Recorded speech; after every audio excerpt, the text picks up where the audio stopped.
Ikaw, Kristo, ay sinugo upang sa dukha'y magturo, magpalaya sa bilanggo.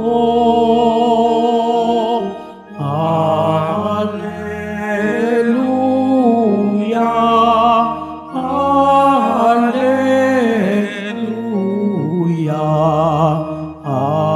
Alleluia, Alleluia.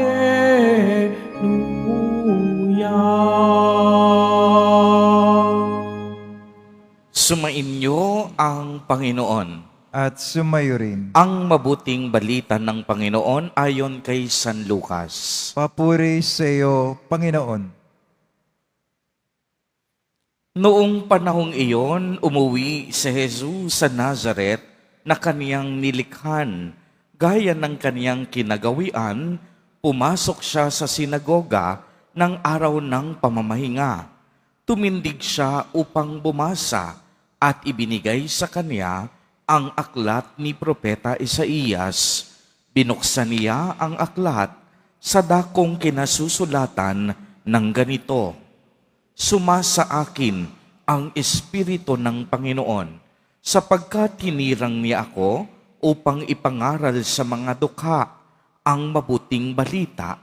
Sinugo niya ako upang ipahayag sa mga bihag na sila ay lalaya at sa mga bulag na sila'y makakakita, upang bigyang kaluwagan ang mga sinisiil at ipahayag ang pagliligtas na gagawin ng Panginoon." Binalumbo niya ang kasulatan at matapos isauli sa tagapaglingkod, siya'y naupo.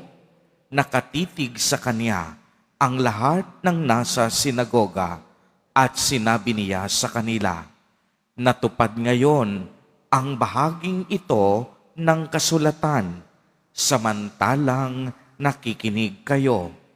Pinuri siya ng lahat at namangha sa kaniyang napakahusay na pananalita. "Hindi ba ito ang anak ni Jose?" tanong nila. Kaya't sinabi ni Jesus, "Walang pagsalang banggitin ninyo sa akin ang kawikaang ito. Doktor, gamutin mo ang iyong sarili. Sasabihin din ninyo sa akin, gawin mo naman sa iyong sariling bayan ang mga nabalitaan naming ginawa mo sa Capernaum." At nagpatuloy ng pagsasalita si Jesus. Tandaan ninyo, walang propetang kinikilala sa kaniyang sariling bayan. Ngunit sinasabi ko sa inyo, maraming babaeng balo sa Israel noong kapanahunan ni Elias nang hindi umalan sa loob ng 3 taot kalahati at magkaroon ng matinding tagutom sa buong lupain. Subalit, hindi sa kanino man sa kanila pinapunta si Elias, kung hindi sa isang babaeng balo sa Sarepta na lupain ng Sidon.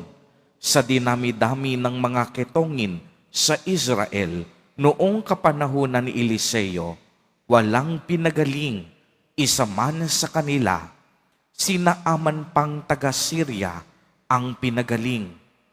Galit na galit ang lahat ng nasa sinagoga nang marinig ito. Nagtindigan sila at pinagtabuyan siyang palabas sa taluktok ng burol na kinatatayuan ng bayan upang ibulid sa bangin.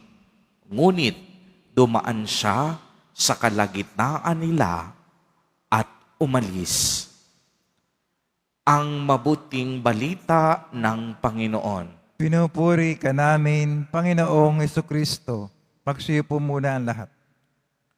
Magandang umaga po sa inyong lahat, mga kapatid kay Kristo.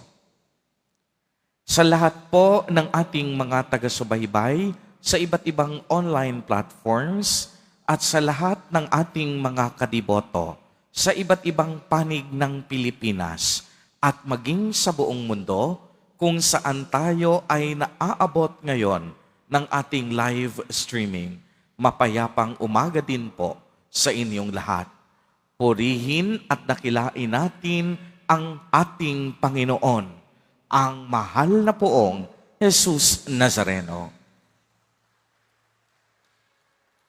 Mga kapatid kay Kristo at mga kadiboto, malugod po namin kayong tinatanggap sa Basilica Minor at Pambansang Dambana ni Jesus Nazareno. Narinig po natin sa ating ebanghelyo na pagkatapos sabihin ni Jesus ang mga pananalitang ito, natupad ngayon ang bahaging ito ng kasulatan samantalang nakikinig kayo. Pinuri siya ng lahat, namangha sila sa napakahusay niyang pananalita. Subalit ang kaniyang mga kababayang taga Nazaret, hindi siya tinanggap at minaliit siya dahil ayon sa kanila, si Jesus ay isang anak lamang ng karpintero. Kaya sabi mismo ng ating Nuestro Padre, Jesus Nazareno, tandaan ninyo, walang propetang kinikilala sa kaniyang sariling bayan.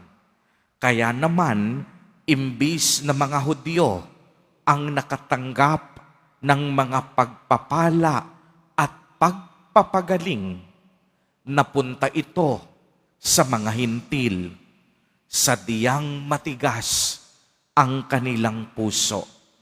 Hanggang kahuli-hulihan, hindi sila nanampalataya kay Jesus at hindi nila tinanggap ang kaniyang pagkadiyos.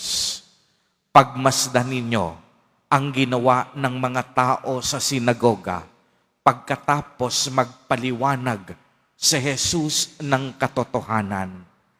Galit na galit silang pinakinggan si Jesus, kaya't nagtindigan sila at ipinagtabuyan siyang palabas sa tuluktok ng burol na kinatatayuan ng bayan upang ibulid siya sa bangin.